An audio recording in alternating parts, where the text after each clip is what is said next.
Bienvenidos a bordo, bienvenidos a Spain Travel Experience. Hoy tenemos el honor de recibir a una de las figuras más influyentes del sector turístico en nuestro país.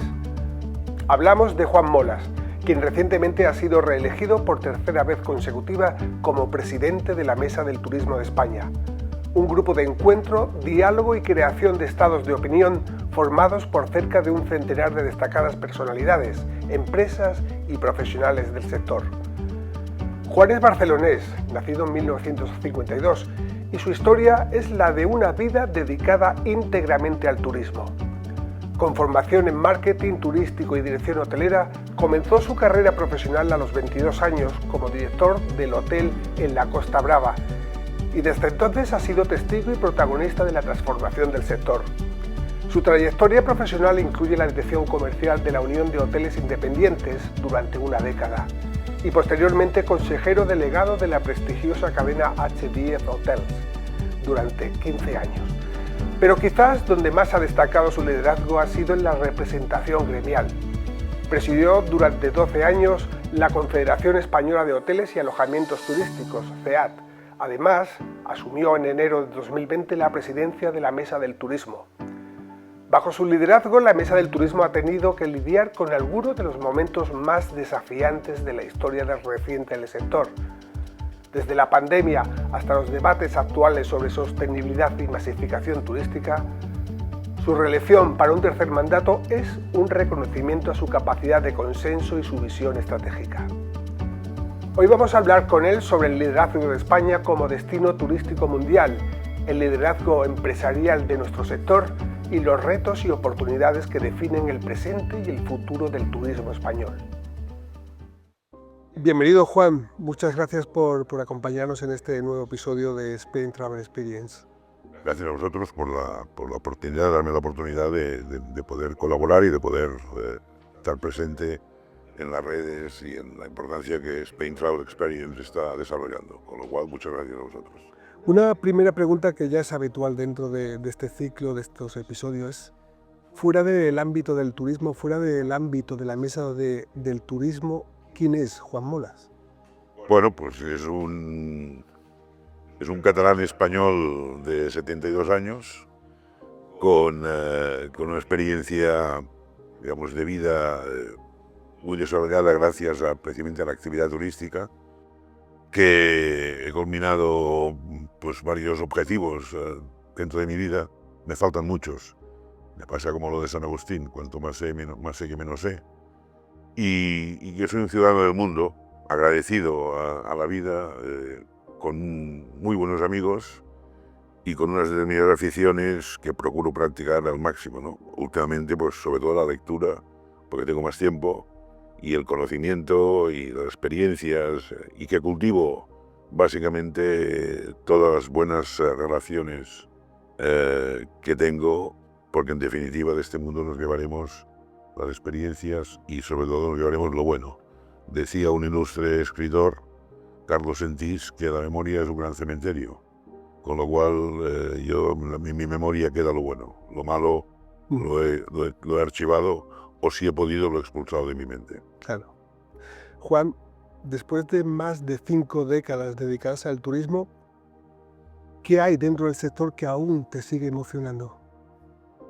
Pues mira, en parte lo que decía en la primera pregunta, sobre todo la cantidad de relaciones que he podido hacer a lo largo de toda esta larga vida de 50 años de actividad, conociendo gente de todas partes del mundo, ¿no?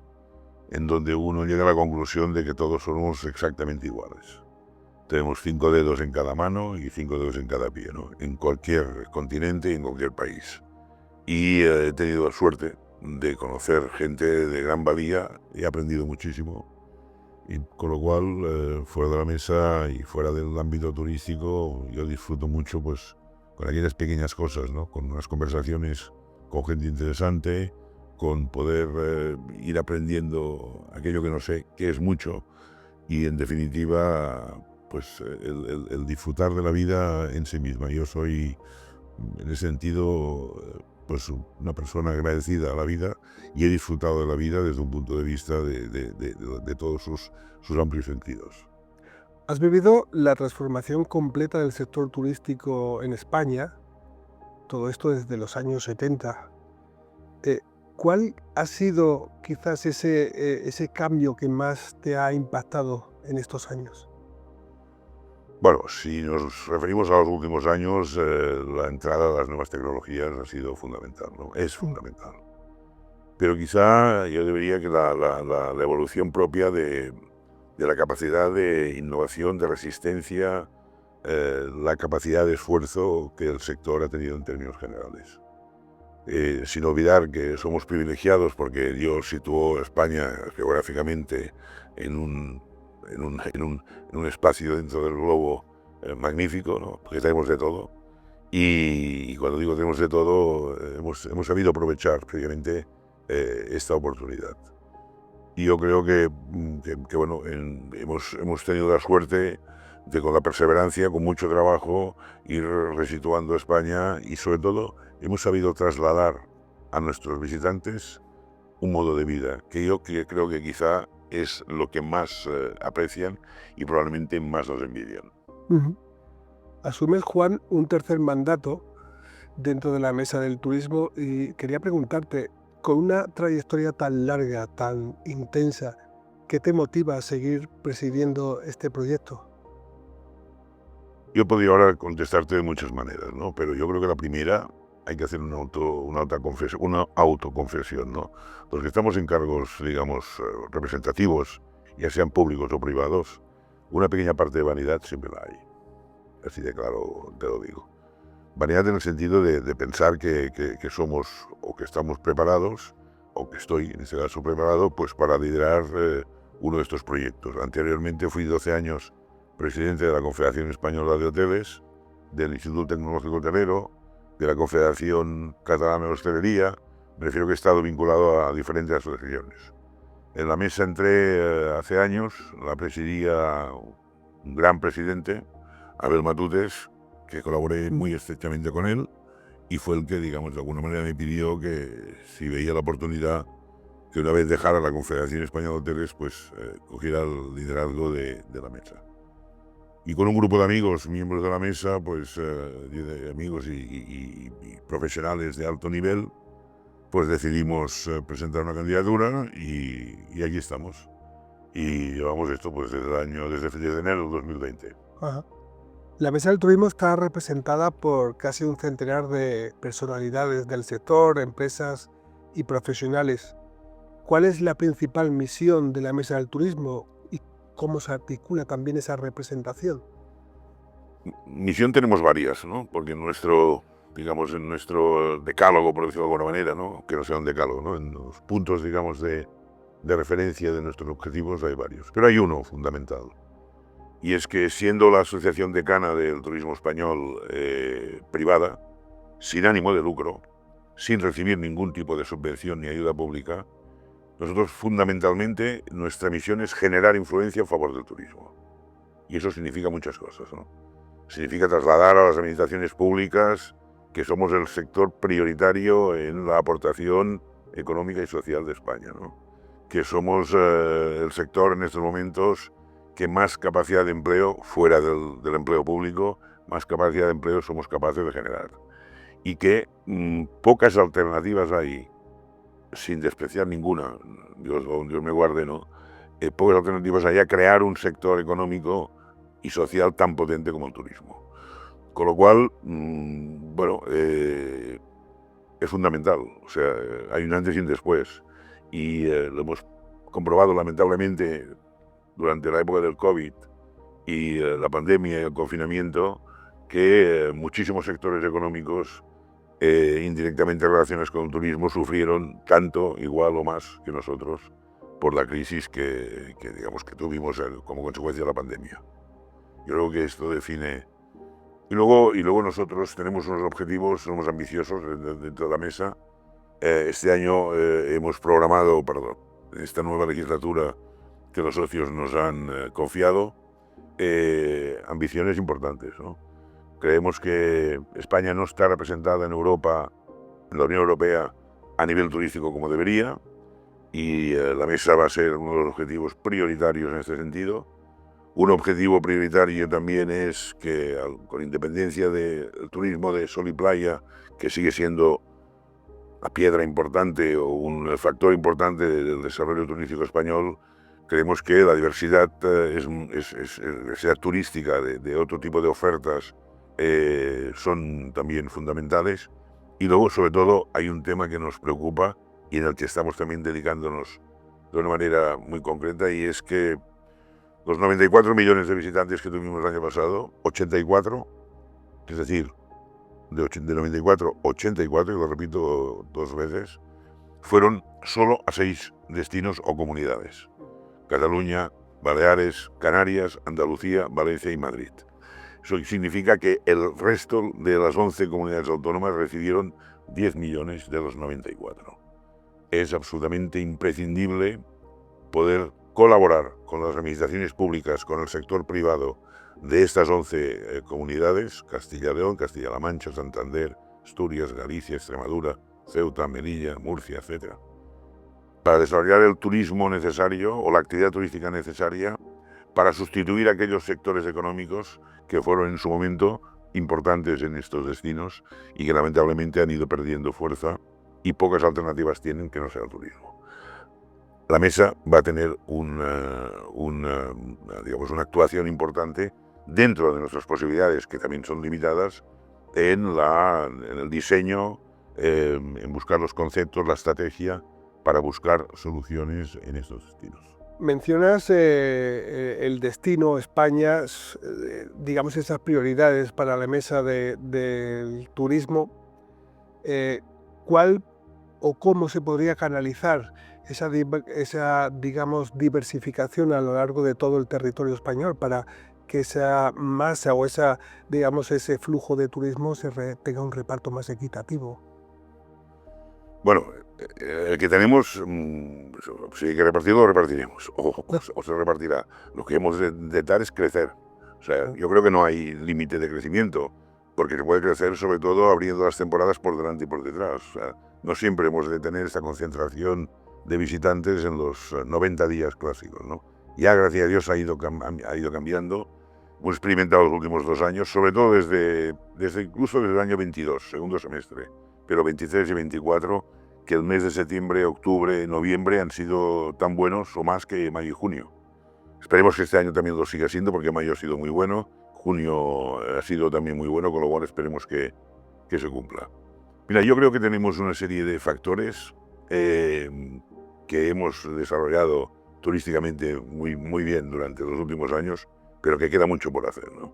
El turismo es gastronomía, el turismo es deporte, el turismo es compras, el turismo es congresos, el turismo es naturaleza, el turismo es la observación de pájaros, que digo una cosa que mucha gente igual no sabe, pero hay 700.000 visitantes en España que vienen a ver pájaros, solo pájaros. El turismo es turismo náutico, etcétera, etcétera, etcétera. Turismo cultural, turismo religioso, muy importante también. Yo creo que lo que hay que buscar es que cada uno de estos destinos a los que antes me refería, digamos, de alguna forma explorar cuáles son sus fortalezas y cuáles son sus debilidades para rectificarlas. Y esto creo que se tiene que hacer conjuntamente con la administración pública, naturalmente del Estado, a través de la Secretaría de Estado de Turismo, fundamentalmente con la comunidad autónoma y la dirección o la Consejería de Turismo, y con los municipios. Y tenemos que ir de la mano todos. Aquí no hay partidismos, aquí tenemos que olvidarnos de ideales políticos, aquí tenemos solo un partido político que se llama turismo, que todos, digamos, de alguna manera hemos ido en la misma línea, en la misma dirección, remar en el mismo sentido. Y yo creo que esto se tiene que hacer desde un punto de vista de inteligencia, de buena voluntad y de capacidad, sobre todo, de convencimiento para ver lo que estaba diciendo, ¿no? Ver qué posibilidades hay y cómo se pueden articular. ¿Cuál crees, Juan, que es el papel que juega la sostenibilidad en el mantenimiento de este liderazgo? ¿Es compatible ser el primer destino mundial con ser también el destino más sostenible? Bueno, es compatible, no es fácil, porque naturalmente no es lo mismo recibir 94 millones de visitantes que la mitad. Y con lo cual el territorio español es el que es. Entonces, no es fácil, insisto, pero se ha hecho mucho. Y sobre todo lo que se ha conseguido es en muy poco tiempo convencer a la sociedad en general, la sociedad, digamos, que nos movemos en el mundo del turismo, también a las autoridades públicas, también al sector público, pero sobre todo al sector privado, de que es absolutamente imprescindible. Lo estamos viviendo este año, ¿no? Yo nunca me había parado a pensar lo del cambio climático. Yo estoy ahora convencido del cambio climático. Cuando uno percibe pues esta evolución, digamos, de temperaturas, yo no sé si esto ha sucedido pues a lo largo de la historia del mundo, es probable, pero yo soy convencido de que es un tema absolutamente prioritario. Y lo que sí digo con todo orgullo es que el sector turístico ha avanzado muchísimo en este tema. Ha avanzado muchísimo, ha invertido muchísimo dinero en la aplicación de busca de lo que significa el concepto de sostenibilidad, pues en el tema de recursos energéticos, en el tema de todo el tema de reciclaje, de residuos, en fin, en todo lo que significa la aplicación de las mejoras más posibles dentro de poder ofrecer una sostenibilidad mayúsculas adecuada. Y creo que es compatible porque el sector está muy convencido. Y el sector comulga con ello y a la prueba me remito. O sea, se ha invertido muchísimo dinero en el sector, fundamentalmente en el hotelero, que es quizá donde mayor inversión hay, pero también en transporte, también en aviación, etcétera, etcétera, en hostelería también. Con lo cual creo que estamos en la línea. Nunca es suficiente, seguro, pero yo creo que estamos absolutamente todos convencidos. Yo lo único que quizá evitaría es bueno, estoy de acuerdo con la pregunta, absolutamente de acuerdo, pero tampoco que no sea un tema, digamos, permanente, como si estuviera todo pendiente de realizar, ¿no? Yo creo que sería bueno que un día, con tiempo suficiente, se hiciera un análisis de dónde estábamos hace 20 años en relación al concepto de sostenibilidad en términos generales y dónde estamos ahora, y qué se ha hecho en estos 20 años, y que queda mucho por hacer, sin duda, pero se ha avanzado muchísimo en ese sentido. Y sobre todo hay una cultura que ya está, digamos, ya hay un convencimiento general del sector que nos lleva, digamos, a procurar ser lo más sostenibles posibles. Que no lo seremos a lo mejor como un país, por decirlo de alguna manera, como Suecia, que tiene 5 millones de habitantes y con una naturaleza completamente diferente, pues es probable. Nosotros tenemos 47 y tenemos las características que tenemos. Pero yo creo que estamos en la línea, con lo cual yo daría, en términos generales, al sector turístico un aprobado tirando a notable.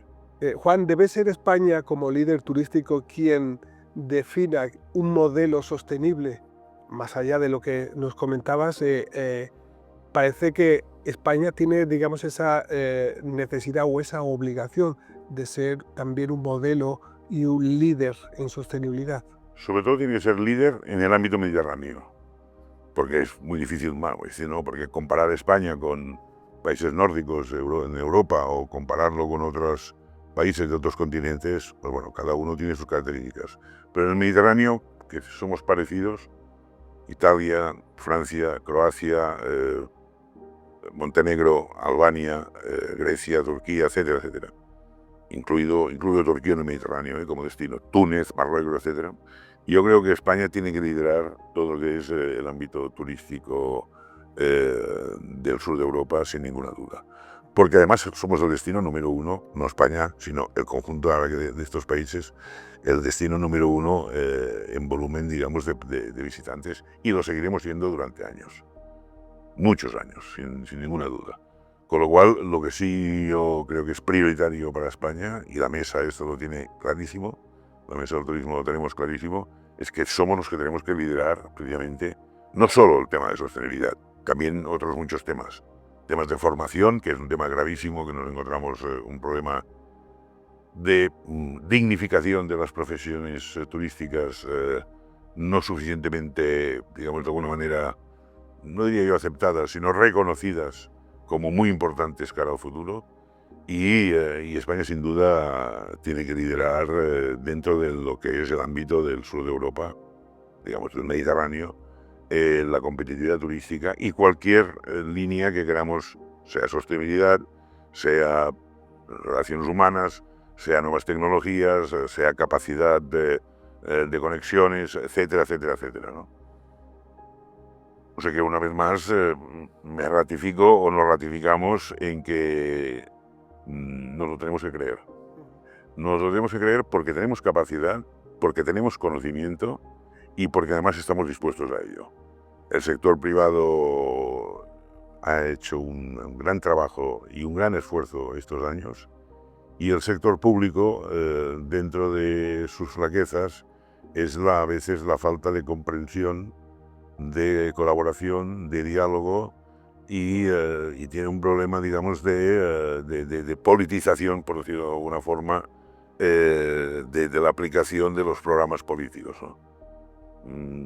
Echamos de menos a los partidos políticos, en términos generales hablo, no entro ni mucho menos en ningún detalle concreto, pero en términos generales el diálogo suele ser fluido. Yo he tratado con, no sé si llevo 11 ministros o ministras, ministras y ministros, y he tenido buena relación prácticamente con todos, mayor o menor medida, pero no es suficiente, digamos, tener buena relación. Digamos, a veces los partidos políticos han colocado al frente de los ministerios, primero que nos han mezclado con otros ministerios que en algunos casos no teníamos nada que ver. Y en segundo lugar, porque no se nos ha dado la importancia que realmente tiene. Se notó en el COVID la importancia que tiene y ahora digamos, están más mentalizados de que este es un sector absolutamente prioritario. Insisto en lo que he dicho antes, ¿no? En el bienestar económico y social, ¿no? Pero yo creo que falta, en ese sentido, capacidad de relación, de diálogo y sobre todo de interlocución entre el sector privado y el público. Existe ese diálogo, pero falta involucración, en definitiva. Sí, no, porque te encuentras además a lo mejor con gente con muy buena voluntad. Pues hemos vivido ya muchísimos gobiernos, en mi caso particular, ¿no? Pues bueno, aterrizan los nuevos responsables, ministros, secretarios de Estado, directores generales, etcétera, también en las comunidades autónomas, ¿eh? Y bueno, son gente que a lo mejor vienen pues del sector algodonero, del sector minero, a lo mejor son abogados ilustres o ingenieros de caminos, bueno, y que son gente muy capacitada desde un punto de vista de preparación académica, pero no sectorial, y a lo mejor no se han sabido rodear de gente suficientemente con conocimientos, y esto provoca retrasos, provoca indefinición, provoca lentitud en toma de, digamos, en actuaciones, etcétera.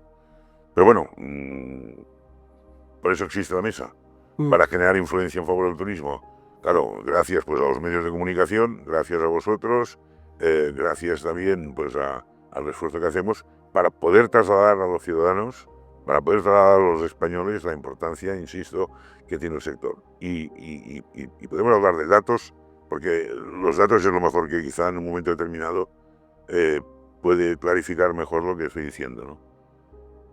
Acaba de salir el dato del Banco de España hace escasamente 2 días. El saldo positivo de la balanza de pagos del sector turístico del año 24 han sido 69.000 millones de euros.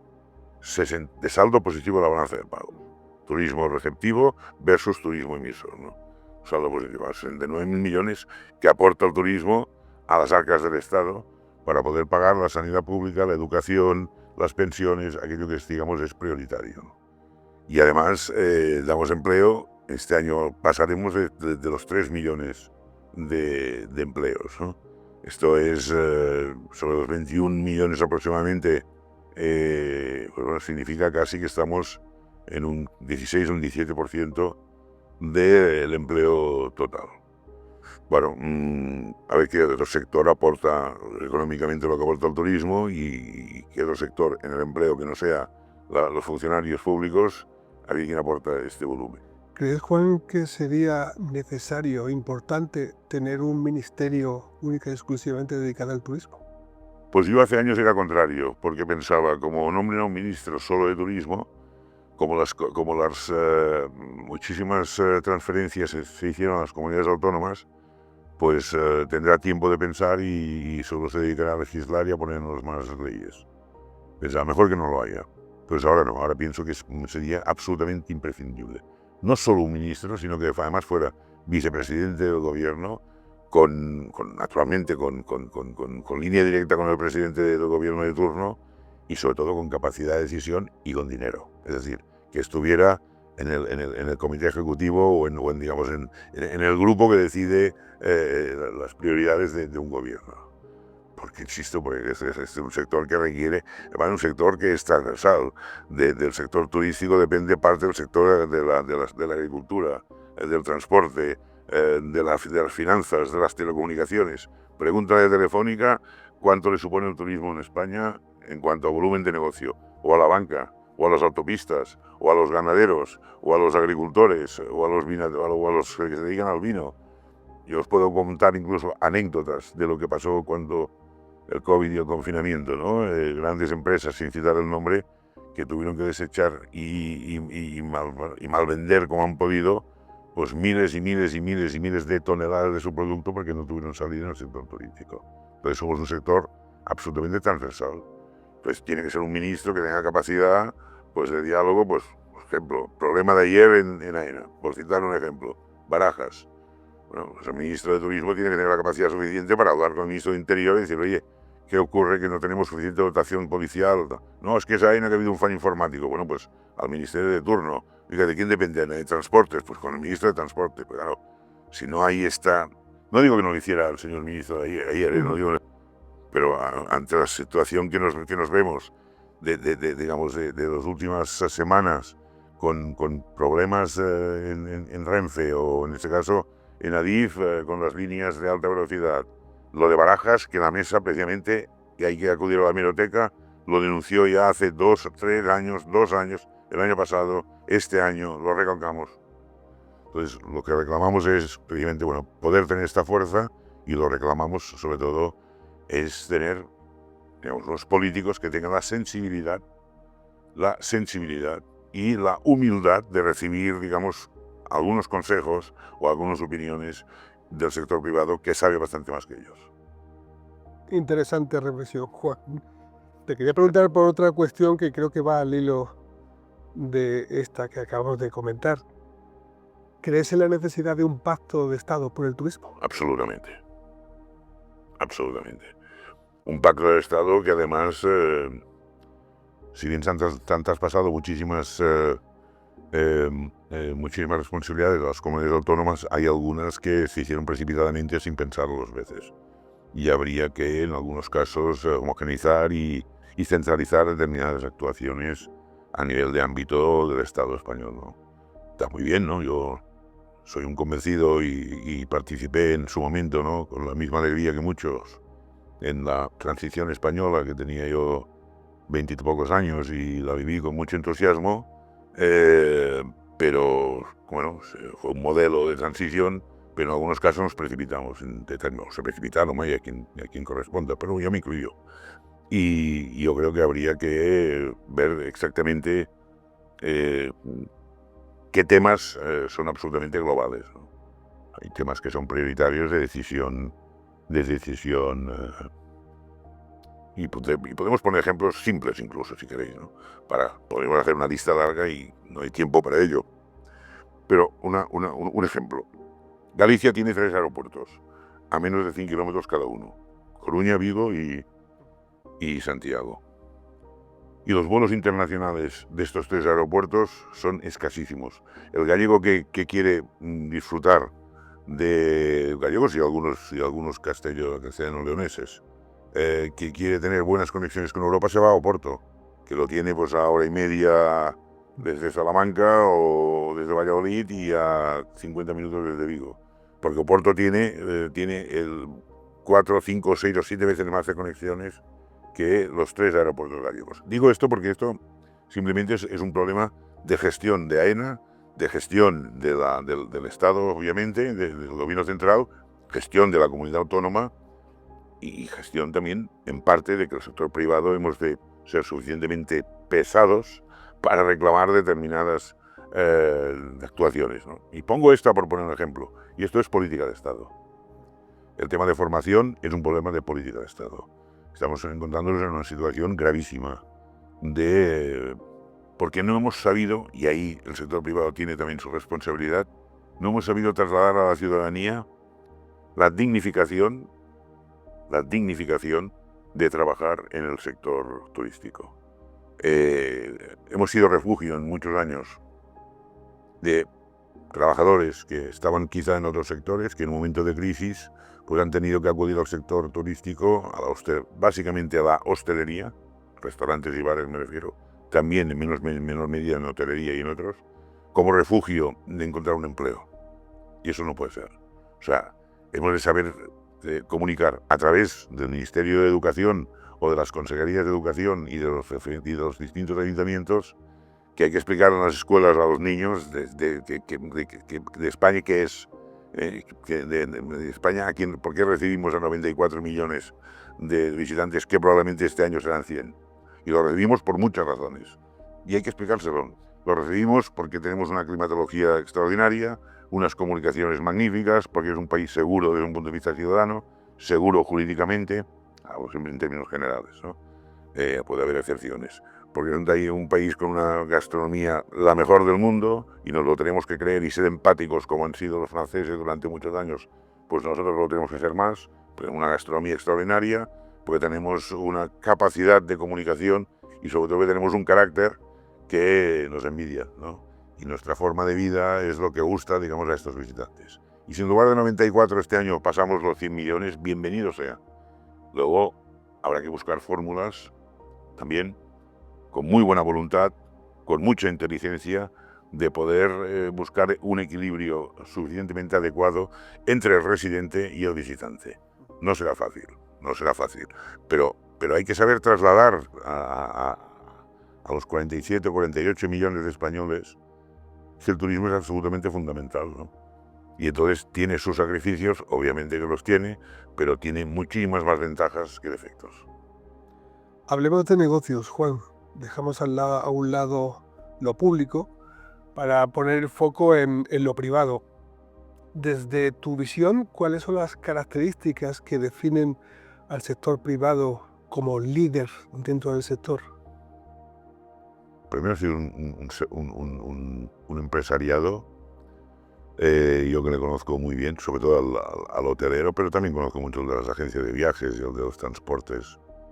Ha sido un empresariado de una abnegación absoluta. Trabajador, muchísimo. No quiere decir que otros no lo sean, también lo han sido, pero muy trabajador. Con capacidad de riesgo. Con mucha capacidad de riesgo. Se han quedado muy pocos por el camino.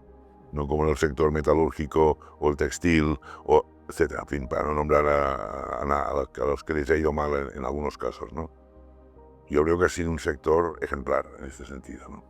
Y que además, en estos últimos años, está reinvirtiendo los beneficios, que los ha habido y buenos, del año 23 al año 24, de una forma categórica. O sea, se está haciendo una reinversión muy importante en la mayoría de hoteles de España, dentro de cada una de sus posibilidades, naturalmente previo a la devolución de las cantidades que se hayan percibido de ayudas desde un punto de vista de créditos, etcétera. Con lo cual yo creo que es un sector que algún día habría que hacer un homenaje público, digamos, en términos generales me refiero, ¿no? O habría que darle algún premio, ¿no? No sé si el premio Princesa de Asturias o el premio no sé qué. Capacidad de innovación, capacidad de adaptación al momento, sobre todo al momento actual, ¿verdad? No, tecnológicamente, ya no hablo de las grandes cadenas hoteleras, cualquier hotel, privado, que los hay muchos, hoteles familiares, han hecho un grandísimo esfuerzo. O sea, mira, yo, siendo presidente de la Confederación Española de Hoteles y del Instituto Técnico Hotelero, que estoy hablando del año 2007 o 2006, 2007, 2008 aproximadamente, hicimos un programa que se llamaba Ningún Hotel Sin Web. Ningún hotel sin web. O sea, había cientos de hoteles que no tenían ni web. Y cuando empezaron a tener web tenían 5 fotos. No era ni activa ni nada. Solo hace 25 años. Me refiero que en muy poco tiempo se ha hecho muchísimo. Un éxito labrado y trabajado con mucho esfuerzo, quizás sin ese apoyo tan necesario de lo público. Sobre todo sin el apoyo, en muchos casos sin el apoyo económico. Sin embargo, sí con el apoyo financiero del sector financiero privado. Ha habido 3 o 4 entidades bancarias que hay que hacer un reconocimiento público de que han creído finalmente, digo finalmente porque estuvieron muchos años sin creer en ello, han creído finalmente en el sector y lo han apoyado absolutamente. También es verdad que el sector naturalmente se ha comprometido y se ha comportado como debe. Desde un punto de vista público, bueno, se podría haber hecho mucho más, pero muchísimo más. Yo insisto, es que forma parte, lo que decíamos, bueno, depende, ha habido casos de comunidades autónomas en donde han tenido un concepto más claro, ¿no? Pero si hablamos en términos generales, cuando no hay capacidad de reconocimiento, mejor dicho, no solo, primero de conocimiento y luego de reconocimiento, cuando falla la capacidad de gestión en el sector público, pues es cuando, claro, te enervas, ¿no? Y dices, bueno, a ver, ¿qué está pasando? Porque claro, o sea, siempre llega tarde, o sea, el sector privado siempre va muy por delante del sector público. España cuenta con grandes empresas, grandes grupos empresariales dentro del sector turístico. ¿Qué imagen crees que tienen o que aportan a la imagen de España como destino o como marca? Excelente. Son unos excelentes embajadores y hablo en nombre de todos ellos. También hace 30 años, aproximadamente, podríamos decir 35, habían 2 o 3 o 4 o 5 hoteles de gestión o de propiedad española fuera de nuestras fronteras, ¿no? Hoy día hay miles de hoteles españoles en el mundo, miles. Y sobre todo hemos, de alguna manera, exportado servicios, conocimientos y capacidad de inversión a toda el área del Caribe. Todo lo que es Riviera Maya, Dominicana, Jamaica en estos momentos, parte, digamos, de Costa Rica, en muchas ciudades europeas, en Italia se está empezando y ahora algunas de las cadenas más importantes ya están también en la zona asiática de China y sudeste asiático, pero fundamentalmente en el área latinoamericana del Caribe, la creación, digamos, de la riqueza que están obteniendo gracias al turismo, el cambio que se está produciendo en algunos de estos países, concretamente la República Dominicana, yo la conozco bien, no tiene nada que ver la República de hace 25 años a la República Dominicana de hoy, ¿no? Y ha sido gracias al turismo. Y además sin cometer algunos errores que habíamos cometido aquí, con lo cual con la experiencia de aquí, y hemos exportado, insisto, tecnología, hemos exportado conocimiento, se ha hecho unas grandes inversiones, se ha exportado también conocimiento desde el punto de vista de profesionales, que están formando a gente, digamos, de aquellos países, con lo cual la imagen es... incluso diría que hay veces que la imagen es mejor fuera que la misma que tenemos dentro, que es otro de los efectos, me incluyo, digamos, generales, digamos, del carácter español, ¿no? Tenemos grandes virtudes, pero siempre vemos al de fuera mejor que... nos ve mejor el de fuera que el de dentro. Y de cara al futuro, ¿cuáles crees que son los retos que tiene por delante el tejido empresarial dentro del sector? Bueno, adaptarse a la competencia va a ser muy importante. Nos vienen competencias importantes, nos vienen años de competencias interesantes. Yo creo que seguiremos, o sea, si somos capaces, vuelvo a repetirlo de antes, de liderar el turismo en el sur de Europa, si somos capaces de liderar el turismo desde un punto de vista de ideología y de gestión en la Unión Europea, cara, digamos, a las decisiones que hay que tomar de futuro, pues seguiremos siendo, digamos, con seguridad, si no el número uno, pues el país, de los 5 países del mundo más competitivos. Pero cuidadito insisto, con la competencia que nos viene. Nadie sabía que existía un país que se llamaba Albania, excepto porque formaba parte del bloque comunista hace 15 años y pasado mañana será un competente también de España. Y ya empieza a serlo. O Montenegro, o en su día Croacia, que en 15 años se ha puesto en el mapa, y Grecia, y Creta, y Malta, y Marruecos, y Túnez. Y y ahora viene la gran competencia, los 4 Emiratos y Arabia. Yo recomiendo a todos mis compañeros de los sectores turísticos que cojan el avión, se vayan a cualquiera de los 4 Emiratos, o a los 4, y sobre todo que se vayan a Arabia, y vayan a ver lo que se está haciendo allí. O sea, también es verdad que los recursos económicos que disponen yo pienso que a veces pienso que son infinitos, pero tienen un programa de actuación con el que participan muchísimos profesionales europeos, españoles entre otros, y norteamericanos. La mayor consultora mundial está en Riad desarrollando un programa de actuación para el 2030 espectacular. Bueno, ellos tienen programado que en los próximos, a partir del año 29, 30, 31, recibirán entre los Emiratos y Arabia 200 millones de visitantes, de los cuales ellos calculan que 100 millones serán asiáticos y 100 europeos, porque están a 7 horas de Europa, más o menos. Cuando digo Europa me refiero, pongamos Bruselas o pongamos París, ¿no? 7 horas de Europa y a 7 horas de Asia, ¿no? Y su aspiración son 200 millones. Eso significa que claro, o crece mucho la población turística o de algunos sitios, nos quitarán parte de nuestro turismo. Ahora, un momento, pero a corto plazo o a medio seguiremos siendo imbatibles, porque tenemos unas características que es la que comentábamos antes, que muy poca gente tiene. Y no es fácil poner en marcha las infraestructuras que España tiene a disposición del turismo. Porque antes hablábamos de clima, de cultura, de gastronomía, de deporte, de aspecto, y de comunicaciones, de seguridad. Claro, es que todo esto, y luego de sanidad, la sanidad pública de las mejores del mundo, en fin, todo esto es turismo también. Con lo cual, estos países que he nombrado, claro, que no te coja un apendicitis en Albania, ¿entiendes? Porque te pueden confundir con que estás embarazado, ¿sabes? O sea que... Sí. Cambiamos de tercio, Juan. La masificación es un debate, digamos, muy extendido en este momento en la calle. ¿Cómo crees que debe abordarse esta cuestión? Intentando, por una parte, mantener la calidad como destino y, por otro lado, eso que hemos hablado antes, hablamos de sostenibilidad. ¿Cuál crees que, dónde está ese? Sí, es difícil, ¿eh? Yo no tengo, si tuviera la fórmula, naturalmente lo hubiera patentado y la estaría ya aplicando, pero es difícil de buscar una solución, digamos, en una definición, en una frase, ¿no? Iba a decir, ¿el éxito ha sorprendido a la propia empresa? No.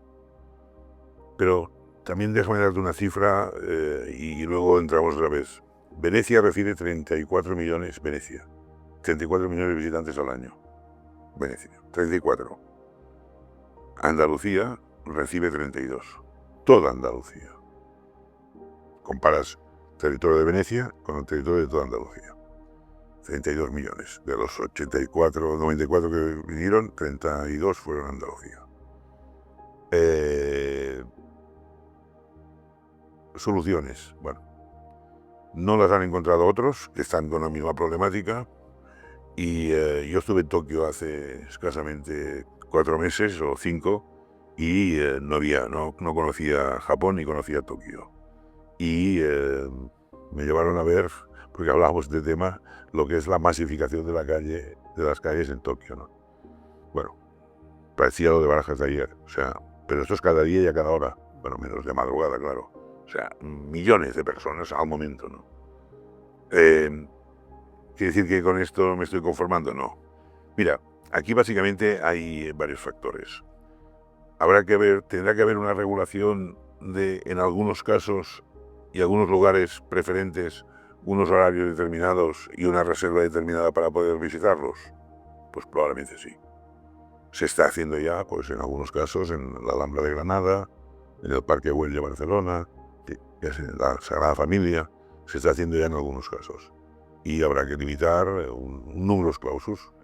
Es un poco como, por decirlo de alguna manera, las cuevas de Altamira. No pueden ser visitadas por X miles de personas, porque el mantenimiento de las cuevas requiere de un número determinado. Pero también hemos de ser muy duros, y el sector privado y sobre todo el sector público, en no permitir la politización de este tema. porque aquí hay también, lamentablemente, algunos actores políticos versus algunos partidos políticos que están aprovechando que el PSOE pasa por allí para, de alguna forma, enfrentarse con su contrincante a través, digamos, de la mal llamada turismofobia, que yo erradicaría la palabra de una vez por todas. La elaboración no se hace en 2 días, ¿no? O sea, hay que pensarlo y hay que intervenir, pues insisto, mucho los medios de comunicación, que no sea noticia de portada la mala noticia, sino que la buena sea noticia de portada. ¿Crees que falta un poco de pedagogía?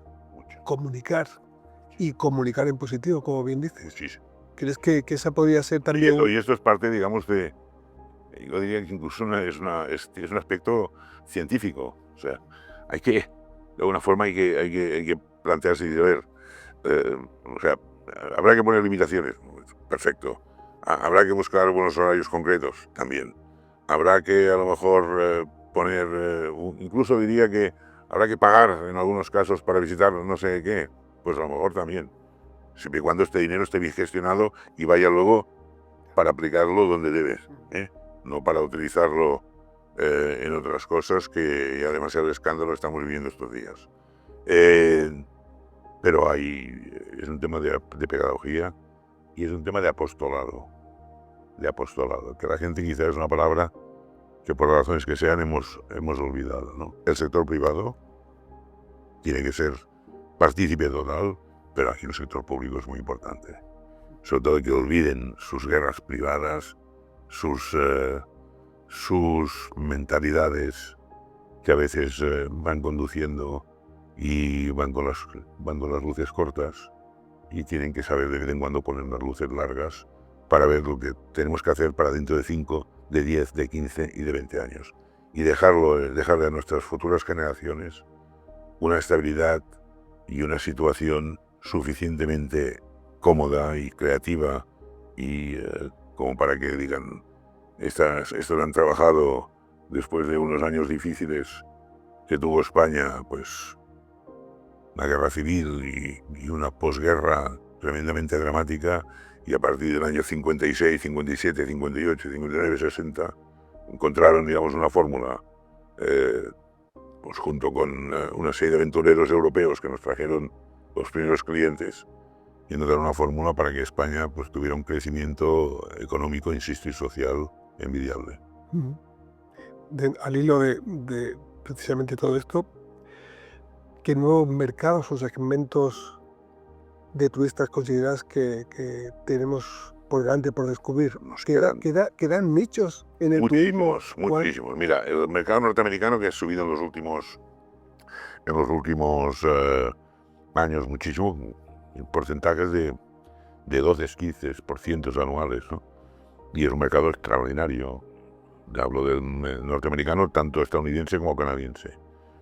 El ejemplo es Málaga. Este año tiene un vuelo diario a Estados Unidos, y hay hoteles y hay establecimientos que el primer cliente ya es el norteamericano. Se está diciendo que el año que viene probablemente tenga 1 o 2 más, ¿no? Dice Málaga, dice otros casos, ¿no? Bueno, para poder atraer otros contingentes de turismo que queda por explotar, también necesitamos infraestructuras. Desde luego, los aeropuertos actuales de Madrid todavía tiene una cierta posibilidad de crecimiento, pero Barcelona ahora han anunciado la ampliación, pero Málaga es urgente la ampliación, Valencia, Bilbao, Alicante, Tenerife, Las Palmas.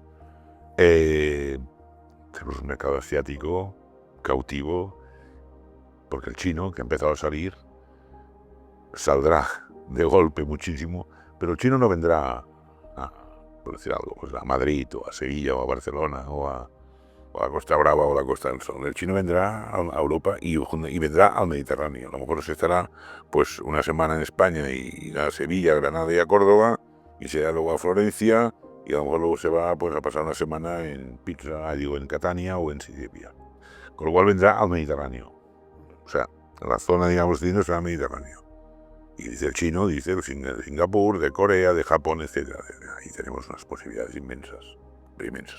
Y luego un gran mercado que más tarde o más temprano será muy importante, si también les acompaña la estabilidad económica y política, es Latinoamérica. nosotros somos sin ninguna duda la entrada a Europa, hemos de ser la entrada a Europa de Latinoamérica. Y para ello significa que Madrid, y probablemente también acompañado de Barcelona y quizá otro aeropuerto, el hub de entrada de muchísimos vuelos latinoamericanos, que una gran parte se quedarán aquí y otros se irán hacia Europa. Pero tenemos que ser la entrada a Europa nosotros. Y ahí hay muchísimas posibilidades, pero muchos. Hablemos de innovación, Juan. La transformación digital, digamos, está cambiando, digamos, el modo o esa forma de viajar, y también requiere de nuevas inversiones o al menos de una visión distinta para abordar, digamos, esta nueva adaptación a otros tiempos en los cuales el viajero tiene otras demandas. ¿Está el sector preparado para abordar todas estas demandas? Sí, yo digo así en términos generales, ¿no? Unos más que Claro. otros, pero está muy preparado. Mira, hace 40 años, pongo 40 para poner una fecha, cuando un cliente, sobre todo los británicos, que ya eran un número uno, y también algunos franceses y alemanes, empezaban las vacaciones en un matrimonio, la mujer iba a la agencia de viajes, la agencia que cerca de su casa y que acudían cada año a la misma, y la atendía la gente de viaje y decía, pues estamos pensando, iba en febrero más o menos, enero, febrero. Decía, bueno, este año, tal, sí, el año pasado, señora Mrs. Davis, estuvieron en Tenerife y tal, y ¿dónde quieren? No hemos pensado a lo mejor, pero ¿dónde? Pero no, pues cambiar de sitio, pues las Islas Canarias, ahí las en Canarias, ahí, va, total. Estaba una hora sentada con el agente de viajes y volvía a casa con 3 o 4 folletos a comentar con su marido que había estado en la agencia y que había visto y que le parecía y tal. Y el marido, con buen criterio, le decía, más decide tú, porque suele decir las cosas importantes las mujeres en la casa, ¿no? En todas las casas que son, digamos, de organizadas, que es la mujer la que decide dónde ir de vacaciones. Cuando ya habían decidido, volvía a la agencia. Y hemos decidido tal, bueno, hacían el precio, pagaba una tal. Bueno, llegaba el día, cogían el avión, se iban al destino, estaban una semana, de día lo que fuera, volvían encantados y tal. Y contaban a sus amigos si les había ido bien, pues bueno, que contaban a sus amigos pues lo que habían hecho y tal. Muy bien. Eso ha cambiado completamente. No quiere decir que no hay clientes de agencia de viajes, que es muy importante, porque la gente de viajes aconseja muy bien, que son grandes profesionales. Pero ha cambiado completamente. O sea, la gran mayoría de los ciudadanos del mundo tienen hoy día una capacidad de información que antes no teníamos. Antes teníamos referencias, algún reportaje, alguna revista, una agencia de viajes que nos aconsejaba. Ahora, claro, la capacidad de información que tienes es total y absoluta. Hasta el punto de que hay muchísima gente que viaja, digamos, sin acudir a ningún tipo de profesional, ¿no? Que se encarga del billete, del alojamiento, del traslado, etcétera, etcétera, etcétera. También con algunos fracasos, porque a veces Internet no tiene todas las soluciones, A veces te encuentras colgado en algún destino, como experiencias personales que yo he tenido, no en mi caso, pero sí de mis hijos, de, no, papá, no, nada, agencia de viaje, nada. No, lo hacemos todo, mira, tal, no. Perfecto, ¿sí? Se han quedado colgados en Vietnam, o en Perú, o en fin. Y luego les ha costado el triple de dinero el poder volver. Pero bueno, esto es anecdótico. Entonces, como que el cliente, el visitante tiene tantísima información, pues tiene una capacidad de elección tremenda. Pero en términos generales, la gran mayoría del sector turístico está perfectamente adaptado a las situaciones de las nuevas tecnologías. Para terminar, Juan, si tuvieras que dar un breve consejo a un joven emprendedor que quiere iniciar un proyecto turístico en España, ¿cuál sería? Pues que mire la hora que entra a trabajar y que se olvide de la hora que tiene que salir. Este es un sector que va en función básicamente del servicio. No olvidemos que el servicio es muy importante, que la felicidad del cliente, que el turismo es una experiencia, que el turismo en términos generales se puede definir como más Platón y menos Prozac, en el sentido de que la satisfacción que supone el conocimiento y la experiencia es lo más importante, y nosotros somos actores importantes en que esto se cumpla. Entonces, al que quiere emprender un negocio, o el que quiera dedicarse profesionalmente, tiene una diferencia, ¿no? Que quiere emprender un negocio, pues que haga un estudio económico bien hecho, que si no es conocedor del tema, que se prepare o ponga en manos un negocio de profesionales adecuados y que sepa que es un riesgo, que tiene parte de aventura, que no siempre 2 y 2 son 4, y sobre todo que le ponga muchísima ilusión, muchísima buena voluntad, la máxima inteligencia y esfuerzo, trabajo y trabajo. No hay otra fórmula. Juan, muchísimas gracias por esta conversación que nos has brindado. Ha sido un auténtico placer charlar y conversar contigo. Muchas gracias a vosotros. Gracias. Y hasta aquí este episodio de Spain Travel Experience, donde hemos conversado con Juan Molas, presidente de la Mesa del Turismo, sobre el liderazgo del turismo español, tanto desde la perspectiva de destino como empresarial. Una visión estratégica y moderna de hacia dónde debe dirigirse España para mantener su posición del liderazgo. Esperamos que esta conversación te haya resultado muy interesante. Hay más. No olvides suscribirte a nuestros canales en YouTube, Spotify e iVoox para no perderte ningún episodio. Y recuerda, déjanos tus comentarios. Queremos que formes parte de este viaje. Gracias por acompañarnos y hasta el próximo episodio de Spain Travel Experience. En Ilunion Hotels trabajamos cada día para mover este increíble mundo. Y tú, cuando nos acompañas en este viaje, también lo transformas. Y eso sin duda te cambia. Porque por una vez, para abrir los ojos, solo hay que cerrarlos. Ilunion Hotels, donde dormir es despertar.